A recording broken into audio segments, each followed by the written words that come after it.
설교를 제가 성지교에 있을 때도 좀 몇 번 했었는데 그때보다 더 떨리는 것 같아요. 지금 교수님도 앞에 계시고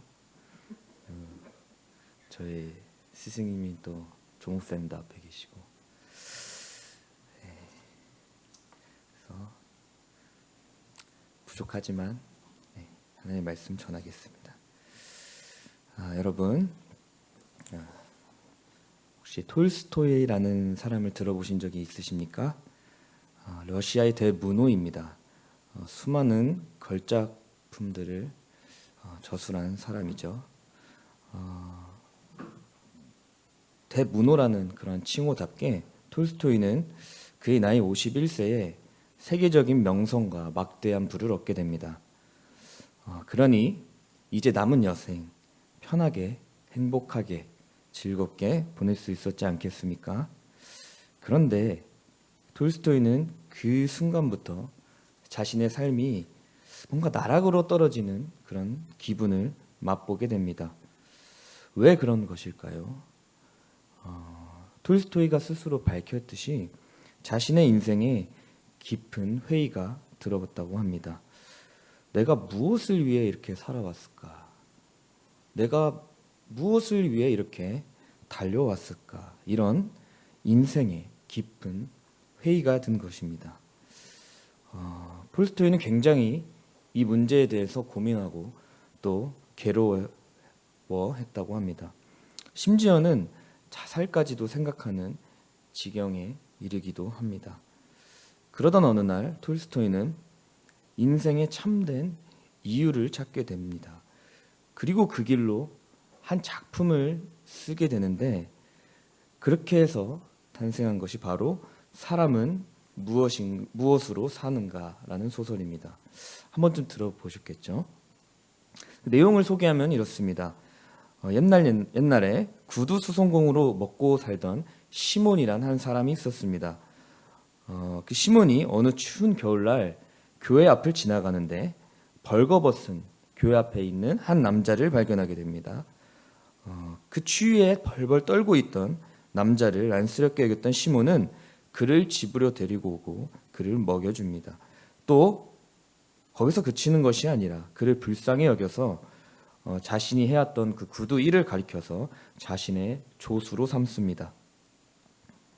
그런데 그 남자는 누구냐면 하나님에게 벌을 받아 쫓겨난 천사 미카엘이라고 합니다. 그는 하나님에게 한 질문을 받았는데 그것은 바로 사람은 무엇으로 사는가에 대한 질문이었고 이 질문에 대한 답을 얻어야만 다시 하늘로 올라갈 수 있었습니다.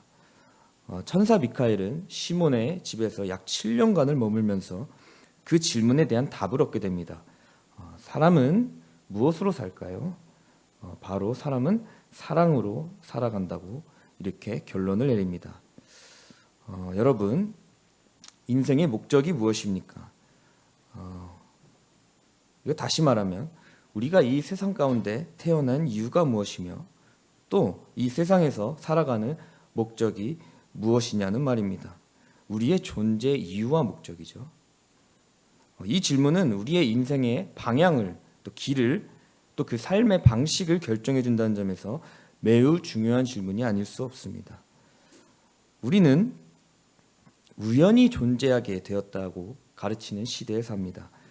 이것을 진화론이라고 하는데 이 가르침에 따르면 우리는 단순히 진화의 결과물에 불과합니다. 문제는 진화라는 것이 우연이기 때문에 이유도 없고 목적도 없다는 그 사실에 있습니다. 동기가 없기 때문에 책임도 없습니다. 그냥 태어나 보니 태어나 있는 겁니다. 그래서 인생 자체에 목적이 없고 그저 사는 것 자체가 목적이 되는 사람들이 너무나도 많은 것을 우리는 보게 됩니다. 그러나 성경은 전혀 다른 이야기를 합니다. 성경은 우리의 존재의 이유와 목적이 우연이 아닌 필연이라고 가르칩니다. 필연이라는 것은 하나님께서 우리라는 존재를 향한 분명한 이유를 가지고 계시다는 것이고 그 이유가 우리의 인생에 또한 분명한 목적이 되어야 된다는 사실을 의미합니다. 그래서 하나님은 유일하게 우리 인간만을 하나님의 형상으로 창조하시죠. 인간만이 유일합니다. 우리의 시작이 하나님으로부터 비롯되었고 그렇기 때문에 우리에게는 분명한 목적이 또한 하나님께 있다는 것이죠. 그래서 우리는 진화론에서 이야기하는 것처럼 진화의 결과물, 태어나서 태어나보니 뭔가 우열적인 존재로 우리가 태어나는 것이 아니고 영원한 하나님의 계획 속에 하나님의 형상으로 창조되어 그래서 분명한 하나님의 목적을 가지고 창조된 존재라는 사실을 우리는 기억해야 할 것입니다. 우리의 태어난 근거가 이처럼 하나님께 있다면 우리의 인생은 또한 우리를 창조하신 하나님께 맞춰져 있어야 하죠. 구약의 이스라엘이 대표적인 예입니다. 이스라엘의 출발은 성경에 따르면 하나님의 주권적인 선택에 기인합니다. 이 선택의 배경을 살펴보면 신명기에 이렇게 기록되어 있습니다. 하나님께서 다만 그들을 사랑하심으로, 그러니까 이스라엘의 시작은, 이스라엘의 출발은, 이스라엘이 이스라엘로 된 것은, 그러니까 이스라엘이 하나님의 선택을 받아 된 것은 하나님이 이스라엘을 다만 사랑하셨기 때문이에요.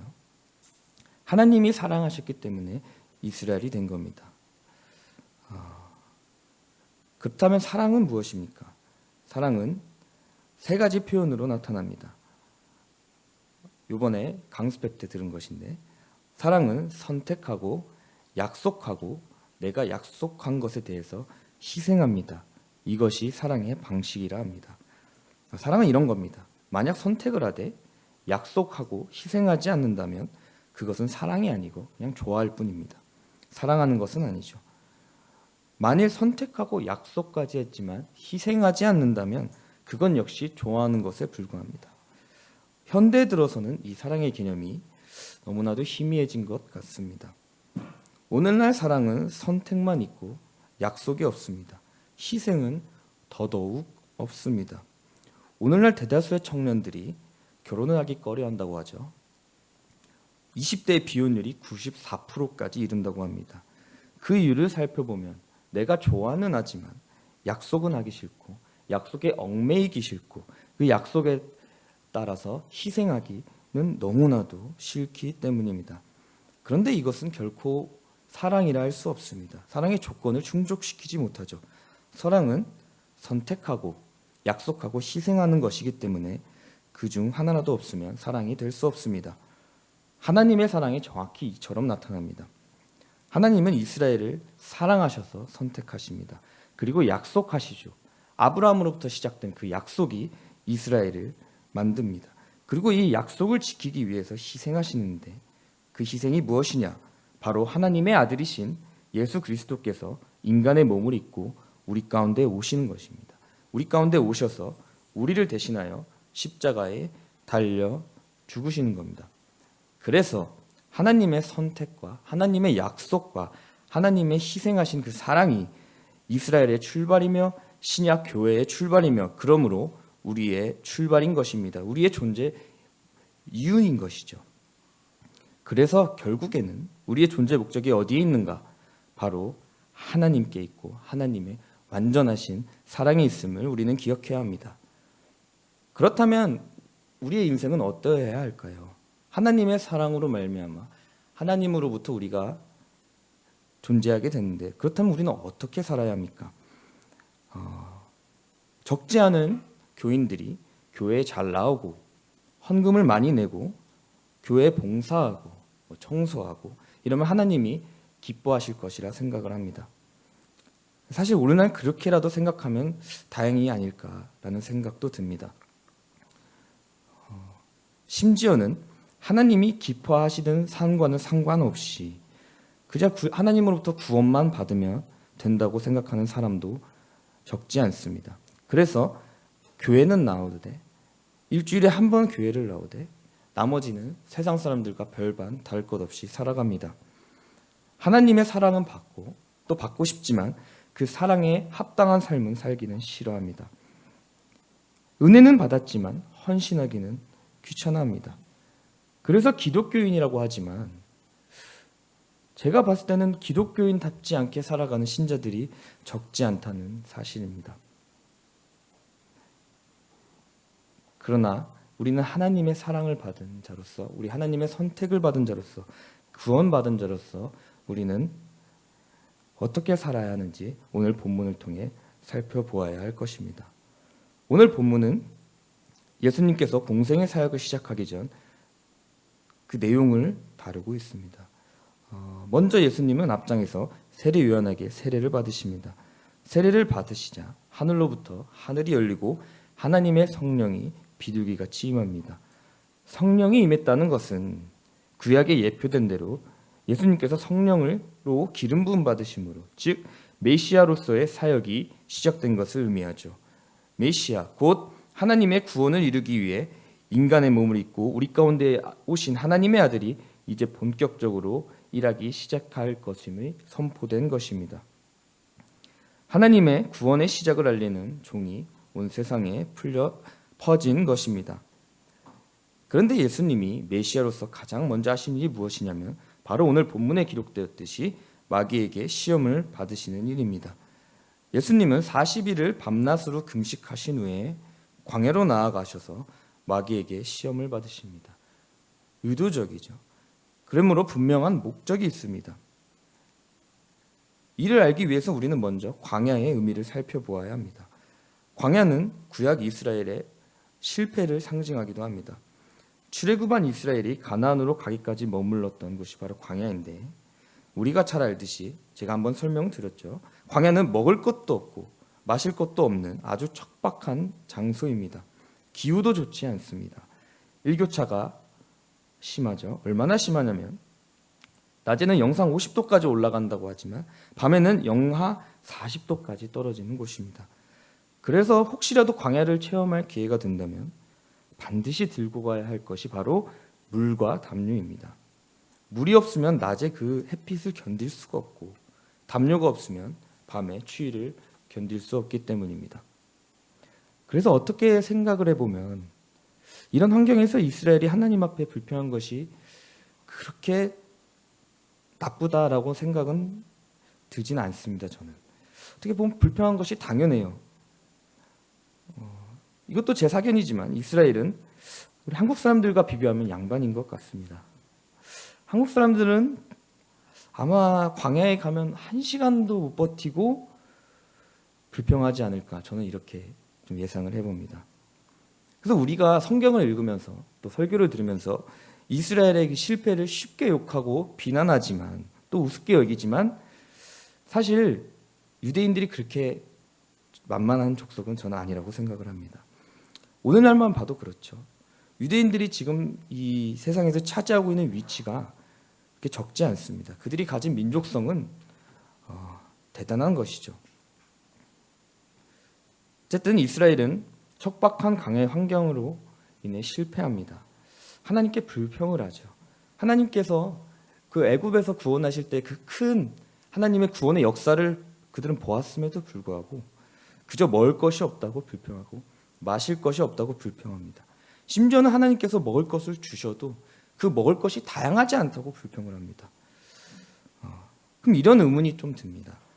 아니, 하나님께서 기왕 이스라엘 구원하실 거 먹을 것도 좀 풍족하게 주시고 마실 것도 좀 주시고 걱정 없이 좀 하나님의 구원받은 자녀로서 좀 풍족하게 살면 어디 덧나는가? 근데 우리 신앙생활도 마찬가지죠. 이런 의문이 있습니다. 예수 믿고 구원받았는데 이 세상에서 잘 먹고 잘 살면 우리도 좋고 또 우리도 할 말이 있지 않는가? 우리를 보고 쟤네들 잘 먹고 잘 사네. 예수 믿으니까 좀 다르네. 폼나네. 그럼 나도 예수 믿고 싶다라는 생각이 들지 않을까? 이런 의문이 들죠. 전도도 잘 되지 않겠습니까? 하나님 믿어서 이렇게 잘 먹고 잘 산다. 이런 우리의 근거가 생기지 않겠습니까? 근데 문제는 하나님께서 그렇게 하시지 않으신다는 데 있습니다. 그러니까 예수 믿고 구원받아 하나님의 자녀가 되었다고 해서 우리를 둘러싼 환경이 변하지 않는다는 점입니다. 기독교의 목적은 우리를 둘러싼 환경을 바꾸고 상황을 변화시키는 것이 아니라 그 환경과 상황 속에 살아가는 우리를 변화시키는 겁니다. 우리의 신분을 변화시키고 우리의 관점을 바꾸고 우리의 가치관을 변화시켜 우리의 삶 자체를 바꾸는 것이 기독교의 목적입니다. 그런데 안타까운 것은 너무나도 많은 신자들이 환경의 지배를 받으며 살아간다는 것입니다. 환경의 영향을 받는다는 사실은 부정할 수 없죠. 그런데 환경의 지배를 받는다는 점은 우리가 생각해 보아야 될 점이 아닌가 싶습니다. 코로나가 대표적인 예입니다. 코로나는 우리에게 주어진 환경이죠. 하나님께서 허락하신 환경입니다. 그런데 코로나의 대표적인 특징이 비대면이죠. 코로나로 인해 불가피하게 비대면을 하게 되었는데, 그런데 이것이 코로나가 끝나가는 이 시점에서는 정상적인 것이 되어버렸습니다. 이런 상황에 너무나도 익숙해졌기 때문에 학교에서도, 기업에서도, 심지어는 교회에서도 이제는 비대면이 마치 일상이 되어버렸습니다. 제가 지금 방학한 지 얼마 안 됐는데 저희 그 학교에 이제 비대면과 대면으로 나뉘었거든요. 근데 이제 불가피한 상황에서는 비대면을 해야 되는데 학생들의 절반 이상이 비대면을 신청해가지고 학교가 한번 좀 큰 문제에 빠진 적이 있습니다. 이제 뭐 그 절반 가량이 다 문제가 있는 것은 아니라고 생각했기 때문에 교수님들이 이제 문제를 삼은 것이겠죠. 근데 이것이 지금 학교에서도 그렇고 기업에서도 문제라고 합니다. 익숙해진 겁니다. 비대면이 편하기 때문이죠. 그래서 조금만 아파도 비대면으로 하고 조금만 일이 있어도 비대면으로 하고, 그러니까 불가피한 상황이 아님에도 불구하고 여러 핑계를 삼아서 자기 위안을 삼고 그것으로 비대면으로 한다는 것이죠. 근데 이것은 코로나라는 환경에 영향을 받는 것이 아니고 지배를 당하는 것이 아닐까, 이렇게 생각을 해봅니다. 환경에 지배를 받는 것, 이것이 이스라엘의 실패의 원인이 아닐까 생각을 해봅니다.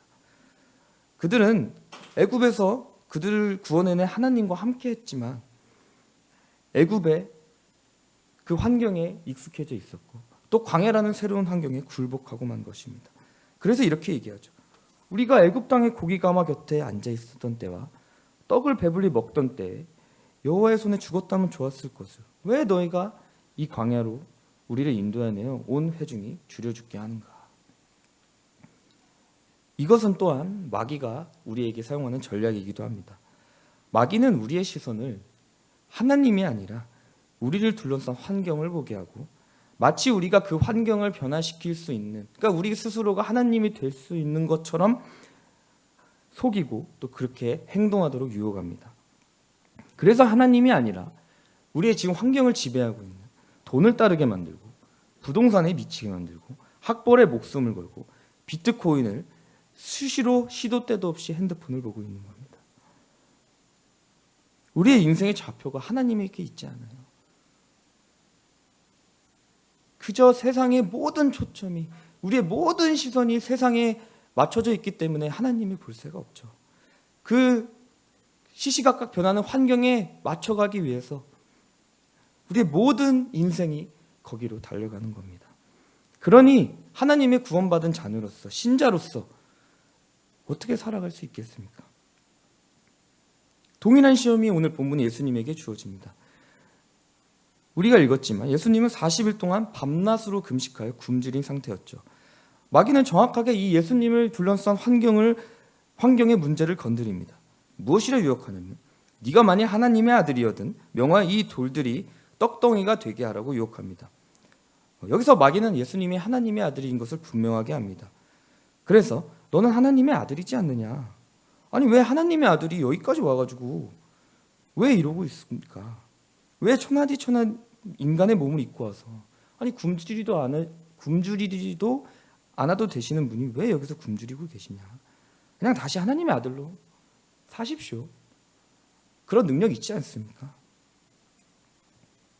이렇게 예수님을 유혹하고 있습니다. 이게 첫째 시험입니다. 이 시험은 그래서 두 가지 의미를 담고 있죠. 첫째는 이 세상을 살아가는 목적에 관한 것입니다. 신자가 어떻게 살아가야 되는가, 무엇을 위해 살아가야 되는가에 대한 목적이십니다. 예수님은 영원하신 하나님의 아들이셨습니다. 그런데 그 영원하신 하나님의 아들이 사람의 아들로 곧 인자가 되어 우리 가운데 오셨습니다. 그것은 오직 아버지 곧 하나님의 뜻이었기 때문입니다. 그것은 예수님의 인생의 유일한 목적이었습니다. 목표였습니다. 예수님이 이 땅에 오신 이유였죠. 구원입니다. 하나님의 뜻, 곧 하나님 아들의 희생을 통해 우리를 구원하시겠다는 그 유일한 뜻을 이루시기 위해 이렇게 오신 겁니다.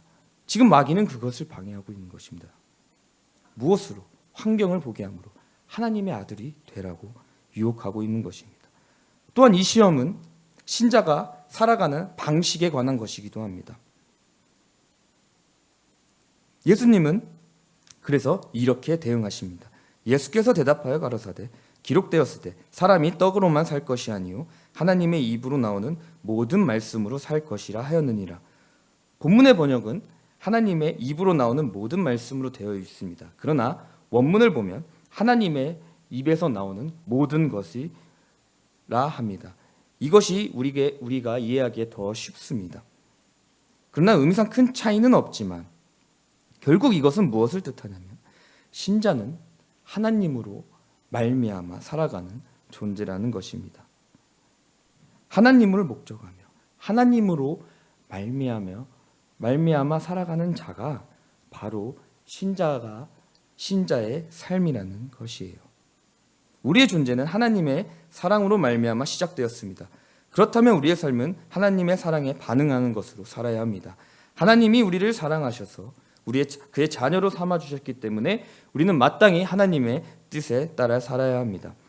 그런데 하나님께서 우리에게 원하시는 삶은 무엇이냐면 하나님의 사랑에 반응하고 곧 예배하고 그 사랑하시는 하나님께서 친히 우리의 삶 가운데 일하시는 그 방식으로 살아가시길 원합니다. 이것이 무슨 말이냐면 내가 너희를 사랑해서 이렇게 선택했고 약속했고 희생해서 너희를 구원하여 내가 너희의 자녀로 삼았으니 내가 또한 너희의 아버지로서 일하게 하라는 그 방식으로 살라는 것입니다. 하나님께서 너희를 위해 친히 일하시고 역사하시겠다는 것입니다. 이스라엘의 역사를 보십시오. 하나님께서 애굽에서 구원하셨고 광야로 인도하셨고 광야에서 어떻게 하십니까? 구름 기둥과 불 기둥이 이스라엘을 호위합니다. 하나님의 전이 이스라엘이 진 가운데 있습니다. 만나로 먹이시고 메추라기로 먹이십니다.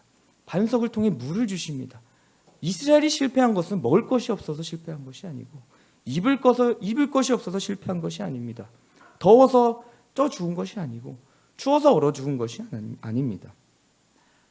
하나님께서 하실 것인데 그 하나님을 신뢰하지 못하고 불평했기 때문에 실패한 것입니다. 하나님께서 우리에게 원하시는 것은 하나님께서 우리의 삶 가운데 일하시길 원하신다는 것이에요. 여러분, 둘째 아들이 탕자가 아버지의 집에 돌아왔을 때 아버지가 둘째 아들에게 요구하신 것이 무엇입니까? 너 이렇게 나 배신하고 갔으니까 너 이제부터 종해라, 이래라? 아닙니다. 그저 돌아와서 기쁘니까 내가 차려주는 잔치에 참여하라는 것이에요. 아버지께서는 둘째 아들이 돌아왔다고 해서 무엇을 요구한 것이 없습니다. 그냥 아버지가 차려주신 잔치에 참여하여 먹고 마시고 즐기며 행복하게 지내면 됩니다. 그리고 잔치 이후에는 아들로서 아버지와 함께 살아가면 됩니다. 우리는 앞서 하나님이 이스라엘 선택하신 이유에 대하여 하나님의 사랑이 있다고 살펴보았습니다. 신명기에 기록되어 있다고 했죠. 그런데 하나님은 이스라엘 선택하신 이유를 하나 더 말씀하십니다. 그것은 무엇이냐면 바로 이스라엘이 가장 적기 때문이라고 말합니다.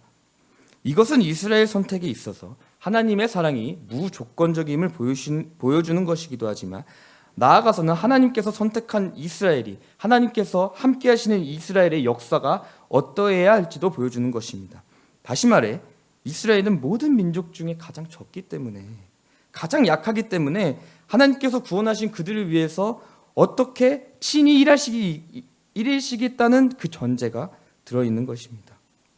실제로 우리가 구약 역사를 보면 이스라엘의 역사를 통해 나타나는 이스라엘의 연약함이 나타나죠. 그와 동시에 그 연약한 이스라엘을 위해 일하시는 하나님의 위대하심이 드러납니다. 홍해 앞바다의 사건이 그렇고 여리고 사건이 그렇죠. 또한 이스라엘 역사 가운데 나타난 수많은 사건들이 그렇죠. 그렇습니다. 신자가 살아가는 방식은 환경을 변화시키는 것이 아니라 그 환경 가운데 하나님과 더불어 살아가는 것입니다. 하나님과 함께함으로, 하나님께서 친히 우리의 삶 가운데 일하심으로, 이것은 성경의 표현대로 하면 동행이라 하죠. 우리의 존재가 하나님으로 말미암아 시작되었고 하나님과의 동행함으로 지속되며 하나님과 이 땅 이후에 영원히 함께함으로 우리의 삶이 마치는 겁니다. 우리의 인생의 시작과 중간과 마침 모두가 하나님과 함께하는 것입니다. 그러므로 우리는 어떻게 살아야 합니까? 하나님이 우리의 삶 가운데 친히 역사하시고 일하시는 방식으로 살아가야 합니다. 그것이 바로 하나님의 말씀대로 살아가는 겁니다. 광야는 바로 그 삶을 배우는 장소이기도 합니다. 그런 의미에서 광야는 하나님의 학교입니다. 또한 가정입니다. 아버지와 아들이 서로를 위하는 그 부자 간의 끈끈함을 느끼는 장소입니다. 또한 가족 여행이기도 하죠. 그리고 광야는 신랑과 신부가 함께 가는 신혼여행이기도 합니다. 비록 척박한 환경이지만 하나님은 선생으로서, 아버지로서, 신랑으로서 우리와 함께 하십니다. 낮에는 구름 기둥으로, 밤에는 불 기둥으로 우리를 인도하시고 만나와 메추라기로 먹이시고 입히십니다. 반석을 통해 물을 주십니다. 그리하여 하나님으로, 하나님의 자녀로 살아가는 그 삶이 얼마나 복된 것인지, 그 복이 무엇인지를 친히 경험하게 하시는 겁니다. 이것이 다가 아닙니다.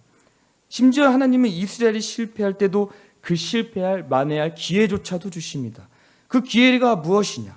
바로 하나님의 아들이신, 오늘 본문에서 보았던 시험에서 승리하신 하나님의 아들이신 그리스도를 주시는 겁니다.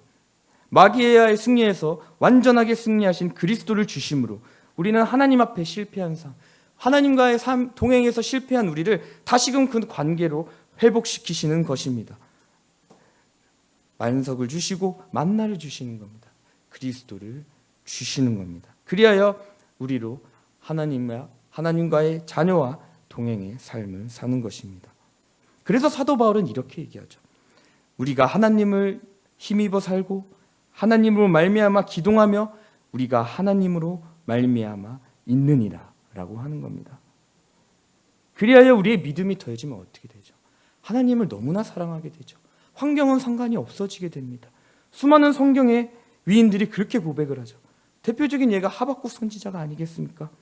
무화과 나무가 무성하지 않아도, 포도나무에 열매가 없어도, 감람나무에 소출이 없어도, 밭에 먹을 것이 없어도, 양이 없어도, 외양간에 소가 없을지라도 나는 오직 여호와로 말미암아 즐거워하며 나의 구원의 하나님으로 말미암아 기뻐하리로다. 우리가 이제 수련회 가서 청년부가 이제 신앙의 위인들을 조사할 것인데, 그 신앙의 위인들의 삶을 살펴보면 환경과는 상관없이 오직 하나님으로 말미암아 기뻐하는 삶을 삽니다. 환경이 아니고 하나님을 너무나 사랑해서 하나님과 함께 동행하는 그 삶 자체로 즐거워하는 것이죠. 그때 우리의 삶은 어떻게 됩니까? 하나님의 구원받은 자녀로서 하나님에게 우리에게 주신 그 목적을 이루게 되죠. 어떻게 이루느냐? 성경은 그 삶을 제사장적 삶이라는데, 하나님께서 일하심으로 우리의 삶 가운데 살아계신 하나님이 드러나기 때문입니다. 살아계신 하나님이 우리 가운데 일하심으로 그 살아계신 하나님이 드러나는 것이죠. 단순히 우리의 말로 전하는 것이 아니라 하나님 믿으세요, 하나님 계세요가 아니고 우리의 삶을 통해서 하나님의 일하심이 나타나기 때문에 그러한 방식으로 우리의 삶의 목적을 이루게 되는 것입니다. 온 이스라엘이 이스라엘을 구원한 하나님을 본 것처럼, 광야에서 인도하는 하나님을 본 것처럼, 우리의 비록 광야 같은 이 삶에서 우리가 살아갈 때 남과는 좀 다른 삶이지만 그 삶 가운데 하나님의 살아계심이 나타나는 것입니다. 우리는 그러한 방식으로 하나님을 전하며 사는 제사장적 삶을 사는 사람들입니다. 사람은 무엇으로 사는가? 하나님을 사랑함으로, 사랑하신 하나님과 함께 동행함으로, 하나님을 사랑하며 신뢰함으로, 그리하여 하나님께서 우리 가운데 일하심으로, 이를 통해 하나님이 드러남으로 살아가는, 그것이 바로 신자의 삶이 아닐까 생각을 해봅니다. 하나님의 말씀으로 살 것이라. 이러한 삶을 살아내는 우리 노원 성덕교회 여러분들이 되시기를 진심으로 기도합니다.